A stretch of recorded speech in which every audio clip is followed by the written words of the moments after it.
Hey learners, welcome to my channel. In the previous video, we had completed chapter 1 to 5 of this act, and now in this video, we are going to complete chapter 6 to 10 of this act. So let's get started. So chapter 6 हमारा बात करता है hours and limitation of employment. जो भी person किसी mine में काम कर रहा है वो कितने घंटे काम करेगा, कितना उसे रेस्ट मिलेगा, कितना ओवर टाइम कर सकता है, कितना स्प्रेड ओवर टाइम भी काम कर सकता है, उसके बारे में इसमें बता रखा है। तो सबसे पहले जो भी पर्सन यहाँ पे काम कर रहा है, माइंस में काम कर रहा है, तो हफ्ते में वो 6 दिन काम करेगा, 1 दिन की उसको छुट्टी मिलेगी। अगर वो किसी वजह से कोई संडे को जैसे किसी वीक रेस्ट में भी अगर उसे बुलाया गया है, काम कराया गया है, तो उसको कंपनसेटरी डे रेस्ट मिलेगा। मतलब जिस दिन उसकी छुट्टी थी उस अगले हफ्ते में किसी और दिन भी उसको छुट्टी दी जाएगी, कंपनसेटरी डे रेस्ट। और उसे 2 मंथ अगर वो कंपनसेटरी डे रेस्ट भी नहीं ले रहा है, अगर वो इकट्ठे कर रहा है अपनी जो भी वीकली रेस्ट है इकट्ठा कर रहा है, तो वो उसे 2 मंथ के अंदर अंदर वो सारी छुट्टियां लेनी पड़ेंगी वीक रेस्ट वाली। ठीक है। नेक्स्ट है हमारा आवर्स अबव ग्राउंड। अगर कोई पर्सन अबव ग्राउंड में काम कर रहा है तो उसे वीक में 48 आवर्स तक काम करना पड़ेगा। अगर डे वाइज देखें तो 9 आवर्स पर डे उसे काम करना है। अगर इससे ज्यादा काम करना चाहता है, अगर उसे ज्यादा काम करना है तो वो चीफ इंस्पेक्टर से अप्रूवल लेके ज्यादा काम भी कर सकता है। डे स्प्रेड ओवर टाइम, एक दिन का डे स्प्रेड ओवर टाइम कितना होगा? 12 आवर्स। ये मिनिमम मैक्सिमम 12 आवर्स होगा, लेकिन अगर वो चीफ इंस्पेक्टर से अप्रूवल लेता है तो 14 मैक्सिमम 14 आवर्स काम कर सकता है। और कंटिन्यूसली नहीं करना है उसको काम। 5 आवर्स के बाद 5 आवर्स कंटिन्यूसली वर्क करेगा, उसके बाद आधे घंटे का उसे रेस्ट लेना ही है, उसे मिलेगा ही देना। जो मैनेजर, ओनर और एजेंट है उनको हाफ आवर्स का रेस्ट 5 आवर्स वर्किंग के बाद देना ही है। उसके बाद है वर्किंग इन 2 और मोर शिफ्ट नॉट अलाउड। जो भी पर्सन एक शिफ्ट में काम कर रहा है तो नेक्स्ट शिफ्ट जब स्टार्ट होगी तो उसमें उसको रेस्ट मिलना चाहिए। शिफ्ट्स इसीलिए होती हैं कि अगर कोई पर्सन जैसे बिलो ग्राउंड 8 आवर्स का मैक्सिमम वो काम करना है उसको, और अबव ग्राउंड में 9 आवर्स का कंटिन्यूसली काम करेगा, तो उसको अगले शिफ्ट में जब लोगों की दूसरी शिफ्ट स्टार्ट होगी तब उसे उसका वो रेस्ट टाइम चलेगा। अगर बिलो ग्राउंड अगर कोई पर्सन काम कर रहा है तो मैक्सिमम 48 आवर्स पर वीक तो काम करना ही है, लेकिन डे में इसका कम हो जाता है। जैसे अबव में 9 आवर्स पर डे करना था, इसमें 8 आवर्स पर डे काम करेगा। लेकिन ये लिमिट बढ़ भी सकती है, लेकिन अगर चीफ इंस्पेक्टर अप्रूवल दे दे तो। जो स्प्रेड ओवर है वो डेली मैक्सिमम आवर्स है, उससे ज्यादा नहीं बढ़ेगा। Night shift. अगर किसी पर्सन की नाइट शिफ्ट है और वो उसकी नाइट शिफ्ट रात के 12 बजे के भी बियॉन्ड जा रही है, तो उसको जब भी उसका काम खत्म होगा उसके बाद 24 घंटे का उसको रेस्ट मिलेगा। उससे पहले जो ओनर है, मैनेजर है, उसको काम के लिए नहीं बुला सकते। ओवर टाइम में क्या है, अगर वो 1 घंटा भी एक्स्ट्रा करता है काम, जो उसके नॉर्मल जो टाइम है उससे 1 घंटा भी अगर एक्स्ट्रा करता है, तो जितना उसे ऑर्डिनरी रेट पे वेजेस मिलते हैं पर आवर के हिसाब से, तो उसको ओवर टाइम वो डबल मिलेगा। जैसे कि पर आवर उसको 100 रुपीज अगर ऑर्डिनरी में 100 रुपीज मिल रहे हैं, तो अगर वो ओवर टाइम कर रहा है तो उसको पर आवर का 200 रुपीज मिलेगा। अगर कोई पर्सन पीस रेट पे वेजेस ले रहा है, जितना एक पीस बना रहा है तो उसको इतना वेजेस मिल रहा है, 100 पीसेस बना रहा है तो उसको उतना ही ज्यादा मिल रहा है पैसा, तो अगर उससे ओवर टाइम कैलकुलेट करना है तो उसका पहले डेली एवरेज लेना पड़ेगा। वो पूरे दिन में जितना भी काम करता है, नॉर्मल डे में जितना भी काम करता है, उसके हिसाब से उसका ओवर टाइम कैलकुलेट किया जाएगा और उसके हिसाब से उसे वेजेस मिलेंगे, over time wages. Central government बता सकती है कि रजिस्टर मेंटेन करने के लिए कि कौन कितने घंटे काम कर रहा है और कितना ओवर टाइम कर रहा है, तो उस सबको रिकॉर्ड करने के लिए, एक रजिस्टर मेंटेन करने के लिए सेंट्रल गवर्नमेंट कह सकती है। Person worked in one mine cannot work in another mine within preceding 12 hours. अगर कोई पर्सन एक माइन में काम कर रहा है तो जैसे ही काम खत्म होता है, उसकी शिफ्ट खत्म होती है, तो ऐसा नहीं है कि दूसरे माइन में जाके वो शिफ्ट पकड़ ले, काम करने लगे, ऐसा नहीं है। अगर एक माइन में काम कर रहा है तो 12 घंटे के अंदर अंदर वो किसी और माइन में जाके काम नहीं कर सकता, कोई और शिफ्ट नहीं पकड़ सकता। Nobody can work more than 10 hours including overtime. कोई भी पर्सन है वो पर डे के हिसाब से 10 घंटे से ज्यादा काम नहीं कर सकता ओवरटाइम मिला के। मैक्सिमम वो 10 आवर्स काम करेगा। जो मैनेजर है वो अपने ऑफिस के बाहर नोटिस पे मेंशन करेंगे कि क्या टाइम टेबल है, कब स्टार्ट होती है माइन, कितने बजे से कितने बजे तक टाइम चलता है, वर्क चलता है, और क्या क्या शिफ्ट्स हैं और शिफ्ट्स के अंदर इंटरवल्स कितने कितने हैं। तो इन सब के बारे में वो मेंशन करेगा। जब भी वो कोई नया काम स्टार्ट करेगा तो उसको 7 डेज पहले नोटिस देना पड़ेगा।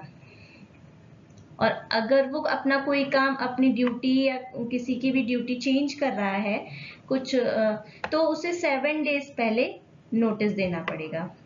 सुपरविजन, जो सुपरविजन के काम पर हैं, जो भी वर्कर है उनके ऊपर सुपरविजन का काम कर रहे हैं, उनके ऊपर ये जो टाइम का और नोटिस का प्रोविजन है वो अप्लाई नहीं होगा कि 48 आवर्स, या बिलो ग्राउंड है तो 8 आवर्स ही काम करेंगे, या अबव ग्राउंड है तो 9 आवर्स ही काम करेंगे, या फिर एक शिफ्ट में अगर काम कर रहे हैं तो दूसरी शिफ्ट में काम नहीं करेंगे, या फिर एक माइन में काम कर रहे हैं तो 12 घंटे से पहले दूसरी माइन में काम नहीं करेंगे। ये वाले जो प्रोविजंस हैं वो सुपरवाइजर हैं उनके ऊपर लागू नहीं होंगे, उनके ऊपर अप्लाई नहीं होंगे।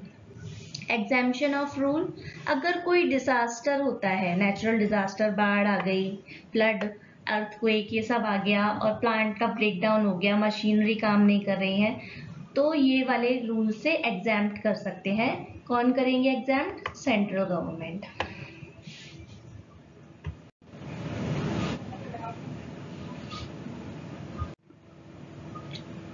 जो पर्सन है अगर 18 ईयर्स से कम के हैं, 18 ईयर्स कंप्लीट नहीं हुआ है, उनको अलाउ नहीं किया जाएगा काम करने के लिए। अगर अप्रेंटिसेस हैं, कोई इंटर्नशिप करने आया है, ट्रेनिंग करने आया है, तो वो भी 16 ईयर्स से कम का नहीं होना चाहिए। एटलीस्ट 16 ईयर्स तो उसका कंप्लीट होना चाहिए, और 18 ईयर्स से कम का भी है तो भी उसको लेंगे, उसको वर्क करने के लिए अलाउ करेंगे, पर वो वर्क करेंगे अंडर सुपरविजन। ठीक है। नेक्स्ट है ट्रेनी अदर देन अप्रेंटिसेस, जो जैसे कि इंटर्नशिप करने आते हैं, उनके अलावा कोई और ट्रेनिंग करने आ रहा है तो उसको अप्रूवल लेना पड़ेगा चीफ इंस्पेक्टर से, उसके बाद ही वो वर्क कर सकता है। पर्सन बिलो 16 ईयर या अनफिट है, जो हमारे सर्टिफाइंग सर्जन हैं, उनके पास ये पावर होती है, अगर उनको लगता है कोई पर्सन है वो झूठ बोल के 16 ईयर से भी छोटा अगर काम करने आ गया है या फिर वो अनफिट है, तो वो कभी भी एग्जामिन कर सकते हैं, उनका फिजिकल एग्जामिनेशन कर सकते हैं कि वो फिट है या अनफिट है। एम्प्लॉयमेंट ऑफ वुमेन, अगर कोई वुमेन काम कर रही है माइन के अंदर, तो अगर वो बिलो ग्राउंड अगर काम करना चाहते हैं तो अलाउड ही नहीं होगा, वुमेन्स बिलो ग्राउंड में काम नहीं करेंगी। ठीक है। और जो अबव ग्राउंड में काम कर रही हैं उनका भी टाइमिंग 6 AM से 7 PM होगा, और 6 AM और 7 PM के बीच में ही काम करेंगी, और उनको उनके जब वर्क उनका खत्म हो जाएगा कम से कम उनको 11 आवर्स का रेस्ट दिया जाएगा। इन 11 आवर्स के बीच में उनको काम के लिए नहीं बुलाया जाएगा। जो सेंट्रल गवर्नमेंट है, अगर उनको वुमेन के वर्क में मतलब कम ज़्यादा करना है, कुछ भी चेंजेस करने हैं ड्यूरेशन ऑफ आवर्स में, तो वो कर सकते हैं, लेकिन उनको नोटिफिकेशन देना पड़ेगा ऑफिशियल गैजेट में। ठीक है। फिर भी ऑफिशियल गैजेट में नोटिफिकेशन देंगे, उसके बाद भी जो वुमेन है 10 PM से 5 AM के बीच में काम नहीं करेंगे, इसके अलावा कभी भी बुला लो, पर इस ड्यूरेशन के अंदर वो काम नहीं करेंगी। रजिस्टर टू बी मेंटेन, एक रजिस्टर बनाना पड़ेगा। जो ओनर, मैनेजर, एजेंट है वो एक रजिस्टर मेंटेन करेंगे, उसमें नेम ऑफ एम्प्लॉय लिखेंगे, फादर और हस्बैंड का नाम मेंशन करेंगे, जो पर्सन एम्प्लॉयड है उनकी age, sex, nature of employment, above ground काम कर रहे हैं, बिलो ग्राउंड काम कर रहे हैं, कब उन्होंने काम स्टार्ट किया था उसकी डेट, और सिग्नेचर एंड थंब एक्सप्रेशन। ये सब जो सेक्शंस हैं वो मेंशन करने होंगे रजिस्टर में। चैप्टर 7 हमारा बात करता है लीव्स और वेजेस के बारे में।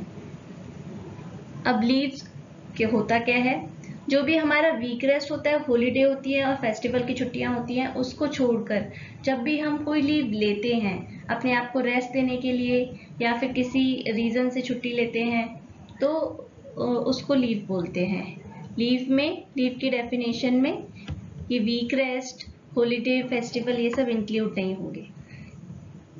एनुअल लीव वेजेस क्या होती है, जो हमारी पेड हॉलीडेज होती हैं। अगर बिलो ग्राउंड काम कर रहे हैं तो अगर वो पर्सन 15 डे कंटिन्यूसली वर्क करता है तो उसको 1 दिन की पेड लीव मिलेगी।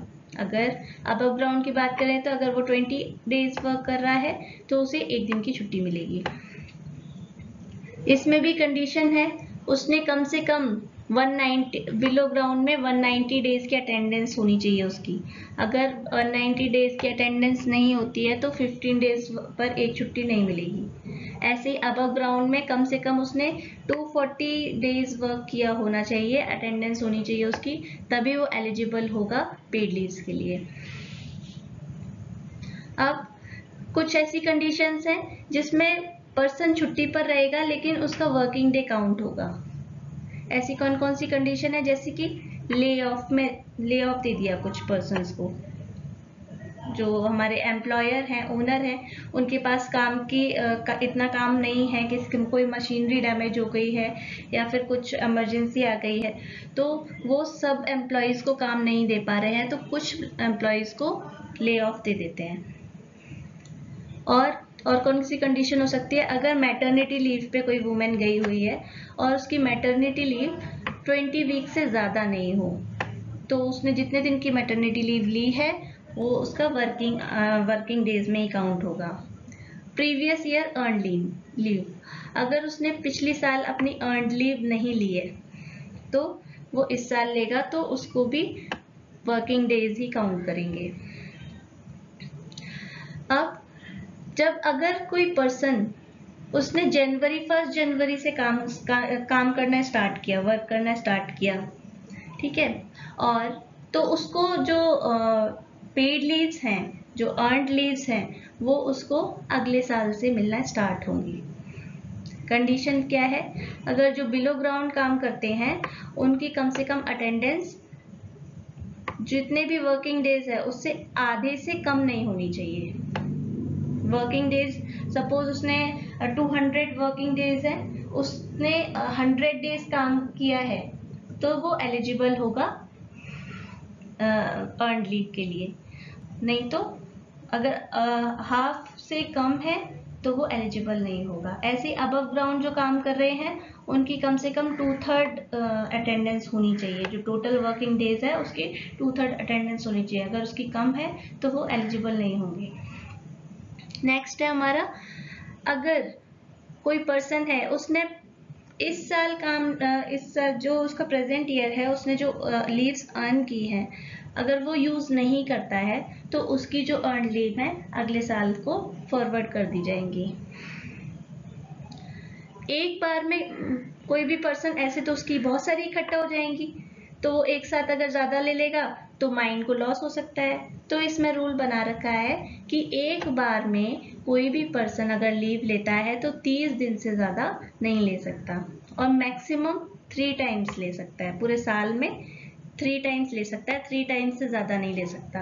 अगर उसके पास 90 छुट्टियां कलेक्टेड हैं तो वो पहले 30 दिन की एक बार लेगा छुट्टी, सेकेंड टाइम फिर वर्क करने के लिए आ जाएगा, फिर किसी और महीने फिर 30 दिन की ले सकता है, फिर बाद में थर्ड टाइम फिर से 30 डेज की ले सकता है। तो मैक्सिमम 3 टाइम्स ले सकता है, उससे ज़्यादा नहीं ले सकता।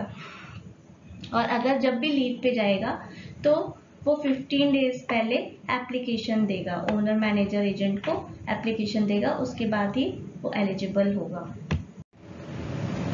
अब नेक्स्ट है chapter 8 regulation rules and bylaws.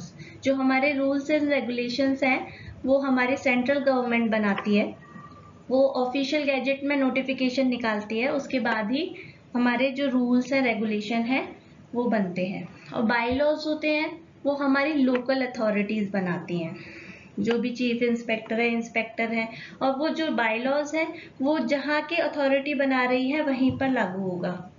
ऐसा नहीं है कि कहीं मतलब अगर साउथ के किसी डिस्ट्रिक्ट के जो चीफ इंस्पेक्टर है, इंस्पेक्टर है, वो बायलॉज बना रहे हैं और वो नॉर्थ में भी चलेंगे, ऐसा नहीं है। बायलॉज अगर होंगे तो वो वहीं के लोकल एरिया में ही अप्लाई होंगे। तो पावर ऑफ सेंट्रल गवर्नमेंट के पास पावर होती है टू मेक रेगुलेशन। तो क्या करेंगे, ऑफिशियल गैजेट में अपने जो भी रेगुलेशन होंगे उसके बारे में ऑफिशियल गैजेट में निकालेंगे, तब वो अप्लाई होगा। क्या क्या रेगुलेशन ला सकते हैं जो सेंट्रल गवर्नमेंट है, वो जो चीफ इंस्पेक्टर और इंस्पेक्टर हैं उनका क्वालिफिकेशन कितनी होनी चाहिए, क्या क्वालिफिकेशन होनी चाहिए, वो प्रिस्क्राइब कर सकते हैं अपॉइंटमेंट के टाइम पे। और जो चीफ इंस्पेक्टर और इंस्पेक्टर हैं उनकी ड्यूटीज बता सकते हैं कि चीफ इंस्पेक्टर और इंस्पेक्टर क्या क्या ड्यूटीज को परफॉर्म करेंगे। जो ओनर एजेंट और मैनेजर हैं उनकी भी ड्यूटीज को प्रिस्क्राइब कर सकते हैं सेंट्रल गवर्नमेंट। ठीक है। Regulating the qualification of manager. जो क्वालिफिकेशन ऑफ मैनेजर जो भी मैनेजर को अपॉइंट किया जाएगा माइंस में, उसकी क्या क्वालिफिकेशन होनी चाहिए, कुछ चेंज करना हो उसकी क्वालिफिकेशन के लिए, कोई और क्वालिफाइड पर्सन चाहिए उसकी, तो उसके बारे में रेगुलेट कर सकते हैं। Renewable of certificate of competencies, कोई भी सर्टिफिकेट्स हैं, न्यू सर्टिफिकेट्स चाहिए तो उसके बारे में भी रेगुलेट कर सकते हैं। जो भी एग्जामिनेशन की फीस होगी उसके बारे में, उसकी फीस या फिर सर्टिफिकेट्स को चेंज करने के लिए रिन्यूएबल में जो भी फीस लगती है उसकी फीस फिक्स कर सकते हैं। Inquiry regarding misconduct, suspension, cancellation of certificates, enforce attendance of witness and asked to produce documents. अगर कोई मिसकंडक्ट होता है, कोई मिसकंडक्ट करता है या सस्पेंशन होता है, ठीक है, तो वहाँ पे जो सेंट्रल गवर्नमेंट है वो कभी भी इंक्वायरी कर सकते हैं। या फिर कोई सर्टिफिकेट को कैंसिल किया, किसी के सर्टिफिकेट को कैंसिल करना है, उसके ऊपर जो रूल है उसको रेगुलेट करना। किसी भी पर्सन को अगर बुलाया गया है तो विटनेस के लिए, गवाही देने के लिए, तो उसको आना है, उसका अटेंडेंस कंपलसरी होगा, उसके बारे में रेगुलेशन दे सकते हैं। आस्क टू प्रोड्यूस डॉक्यूमेंट्स, किसी भी पर्सन से बोल सकते हैं डॉक्यूमेंट शो करने के लिए, ठीक है, उसके बारे में रेगुलेशन हो सकता है। Regulate the rules of use of explosive. जो हम माइंस में जब काम करते हैं तो हमारा एक्सकवेशन के साथ साथ एक्सप्लोसिव वर्क भी चलते हैं वहां पर, तो उसके बारे में कोई भी रूल को रेगुलेट करना है तो सेंट्रल गवर्नमेंट कर सकती है। जो वुमेन्स वहाँ पे काम कर रही हैं उनकी हेल्थ, सेफ्टी और डेंजर टू लाइफ, उसके बारे में कुछ रेगुलेशन देना है तो वो भी दे सकते हैं central government. Limiting weight on single load, एक लोड में कितना वेट होना चाहिए, इससे ज़्यादा नहीं होना चाहिए। जैसे 20 एक बार में एक जो लेडी है वो 20 kg ही वजन उठा सकती है, उससे ज़्यादा नहीं उठा सकती। इस तरह से limiting of the weight, limit कर सकते हैं वेट को, यानी कि 70-80 किलो एक वुमेन को दे दिया तो उस चीज को कम करने के लिए ये लिमिट कर सकते हैं वेट को। Fencing of shaft, pits, outlets, pathway and for safety. जहां पर भी काम चल रहा है, जैसे कि शाफ्ट लगा हुआ है या फिर कहीं पिट्स हैं, कहीं आउटलेट्स बने हुए हैं, पाथवे हैं, जहां पर भी काम चल रहा है वो डेंजरस कुछ काम चल रहा है तो वहाँ पे लोगों की सेफ्टी के लिए फेंसिंग करवा सकते हैं। सेंट्रल गवर्नमेंट उसके बारे में रूल्स के लिए रेगुलेट कर सकते हैं। नेक्स्ट हमारा safety of road, work place sitting, reduction of pillar, blocks of minerals और बैरियर।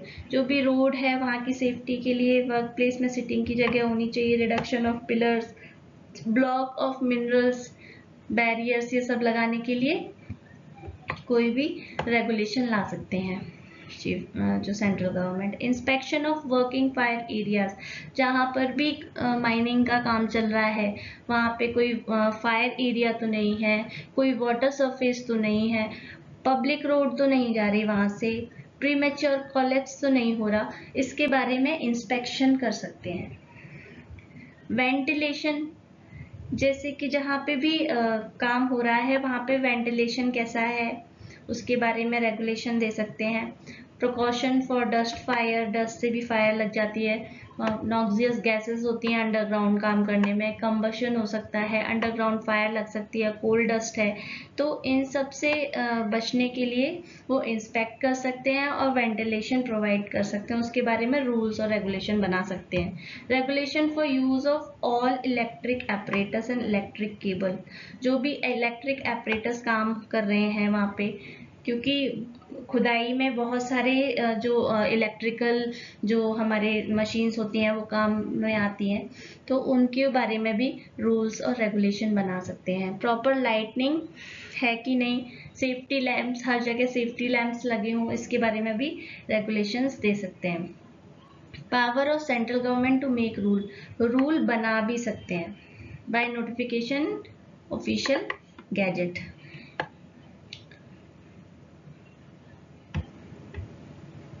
तो नेक्स्ट हम पढ़ेंगे क्या क्या रूल्स बना सकते हैं।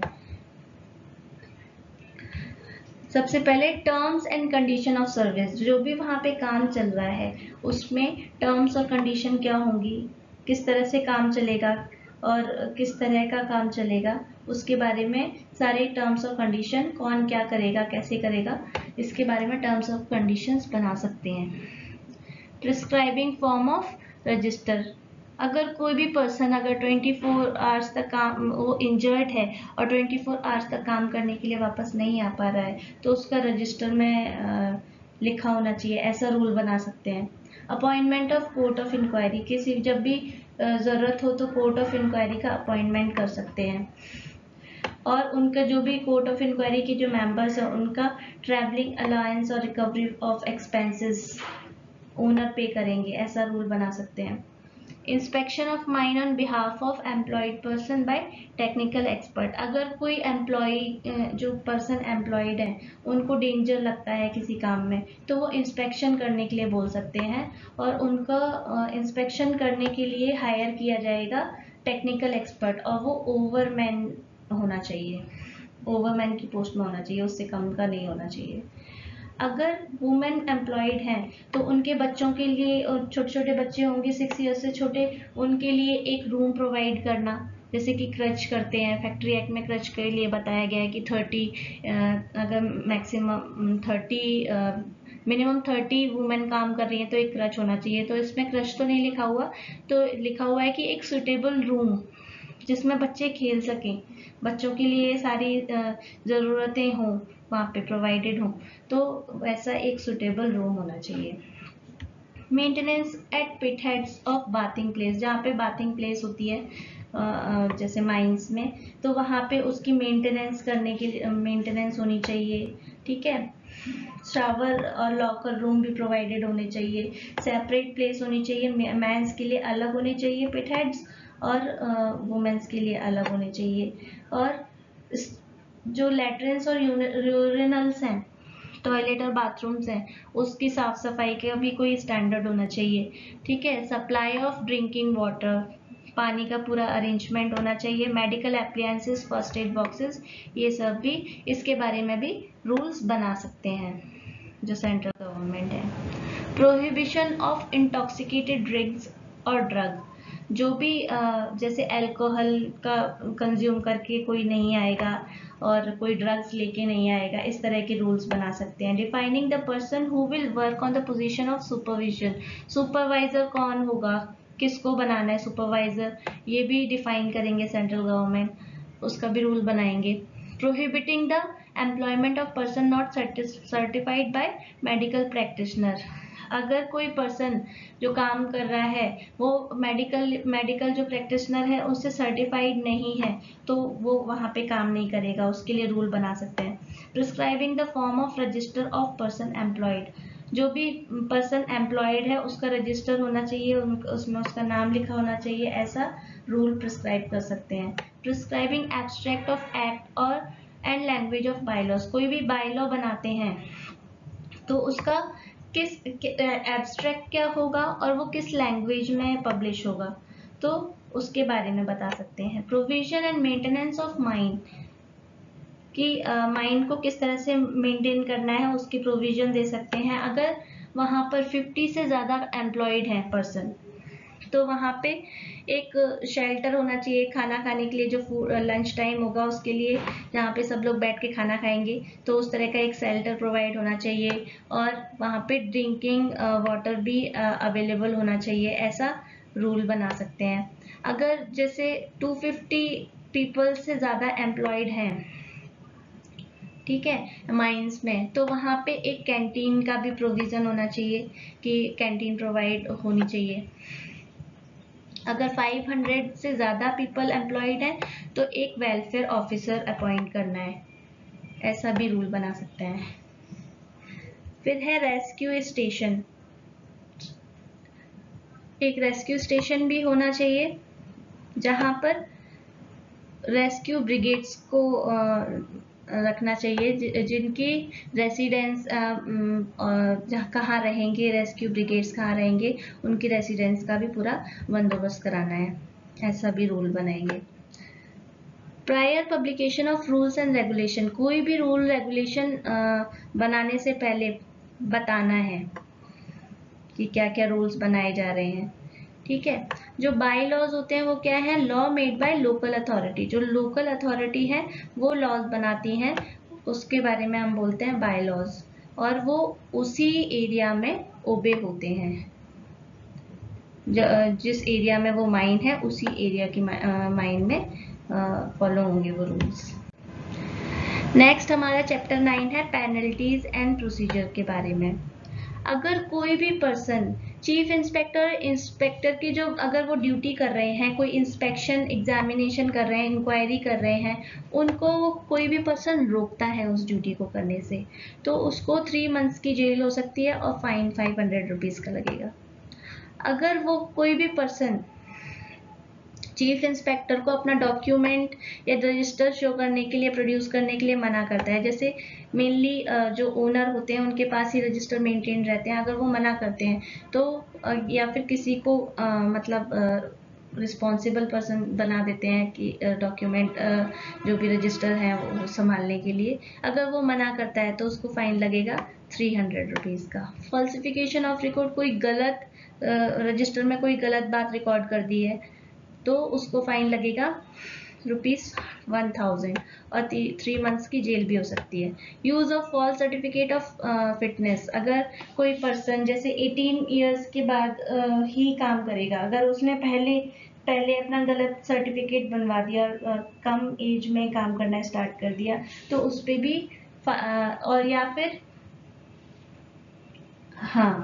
फिर अनफिट है वो और फिट का गलत वो बनवा लिया सर्टिफिकेट, तो उसको फाइन लगेगा 200 रुपीज़ का और 1 मंथ जेल भी होगी। ओमिशन ऑफ फर्निश प्लान, अगर चीफ इंस्पेक्टर कोई प्लान बनाते हैं कि किस तरह से काम करना है और क्या क्या मेथड्स अप्लाई होंगे, अगर वो जो मैनेजर एजेंट हैं वो उसका उल्लंघन करते हैं, उस प्लान को फॉलो नहीं करते हैं, तो फाइन लगेगा 1000 रुपीज़ का। Contravention of provision regarding employment of labour,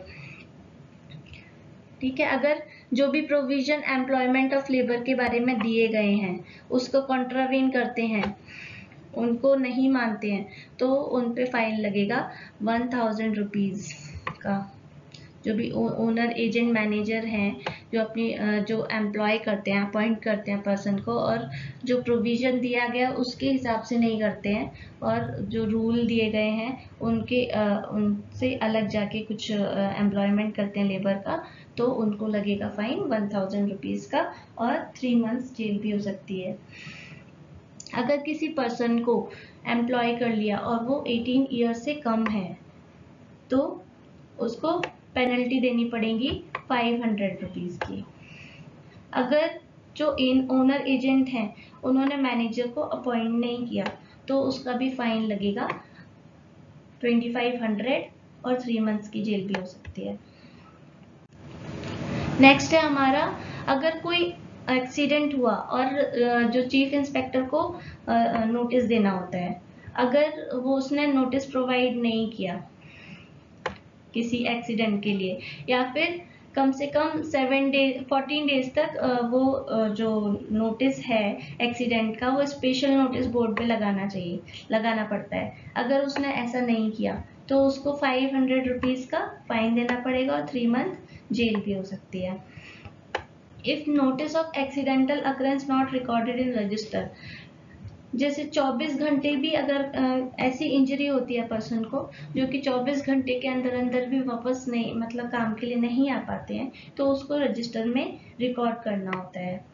अगर वो नहीं करते हैं रिकॉर्ड तो 3 मंथ्स की जेल हो सकती है और 500 रुपीज़ फाइन देने होते हैं। अगर कोई पर्सन कोई ऑफेंस करता है, कोई गलती करता है, तो वो जो ओनर एजेंट मैनेजर हैं उसको वहाँ पे कमिटी में ले जा सकते हैं या कोर्ट ऑफ इंक्वायरी में ले जा सकते हैं। ठीक है, तो उन ओनर एजेंट मैनेजर को 21 डेज के अंदर अंदर रिपोर्ट देनी होगी कि चीफ इंस्पेक्टर को कि क्या जजमेंट आया। ठीक है, कि क्या ऑफेंस किया था और उसका क्या जजमेंट किया, उसके बारे में रिपोर्ट देनी होती है 21 डेज के अंदर अंदर। Special provision for contravention of certain regulation. ठीक है, कुछ भी जो कुछ रेगुलेशन का अगर कॉन्ट्रावेंशन करते हैं, स्पेशल प्रोविजन है उसके लिए कि 6 मंथ का कोई भी अगर रेगुलेशन है वो नहीं मान रहे हैं तो उसको 6 मंथ की जेल होगी और 2000 रुपये का फाइन भरना पड़ेगा।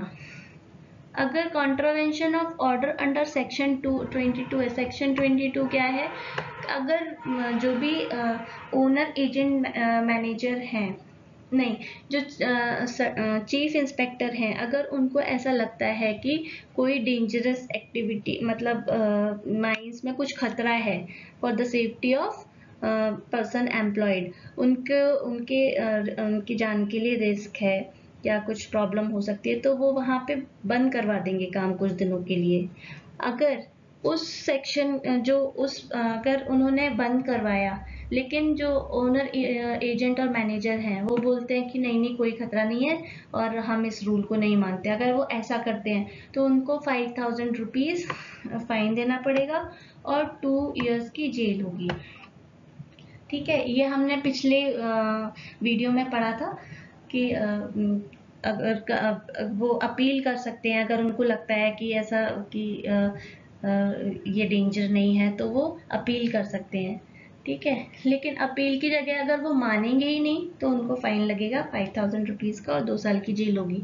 और उस रूल को मानने से अगर उन्होंने बंद करवाया है काम और उन्होंने जो ओनर एजेंट और मैनेजर है उन्होंने बात नहीं मानी, फिर भी काम कंटिन्यू रखा अगर, और उसकी वजह से कुछ डेंजरस रिजल्ट आया, किस तरह से डेंजरस आ सकता है, या तो लॉस ऑफ लाइफ हो सकता है, या सीरियस बॉडीली इंजरी हो सकती है, या फिर इंजरी या डेंजर टू पर्सन हो सकता है।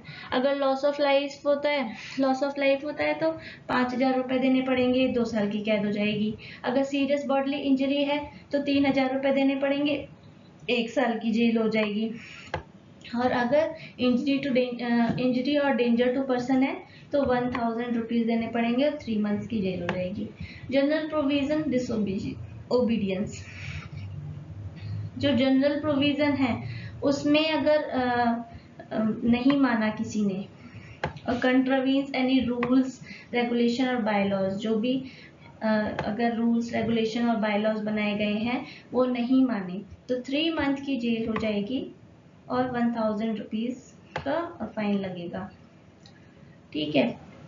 अगर कोई पर्सन 2 साल के अंदर अंदर उस पहले भी उसने कोई रूल नहीं माना था तो उसकी वजह से उसको पेनल्टी लगी थी, और अगर वो 2 साल के अंदर अंदर फिर से कोई कॉन्ट्रवेंशन करता है किसी रूल का या फिर कुछ गलती करता है तो उसको डबल पनिशमेंट मिलेगी कि एक बार कर चुका है और दोबारा वही गलत काम कर रहा है, कॉन्ट्रावेंशन ऑफ रूल कर रहा है, तो उसको डबल पेनल्टी लगेगी, डबल पनिशमेंट लगेगी। लास्ट है हमारा चैप्टर 10 मिसलेनियस।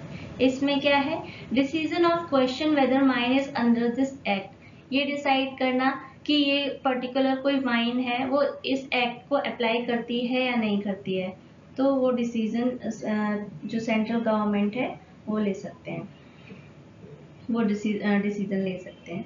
नेक्स्ट है हमारा power to extend from operation of act. किसी भी स्पेसिफाइड लोकल एरिया को या किसी माइंड को या फिर क्लास ऑफ पर्सन को सेंट्रल गवर्नमेंट है वो एग्जाम कर सकती है इस एक्ट को अप्लाई करने से।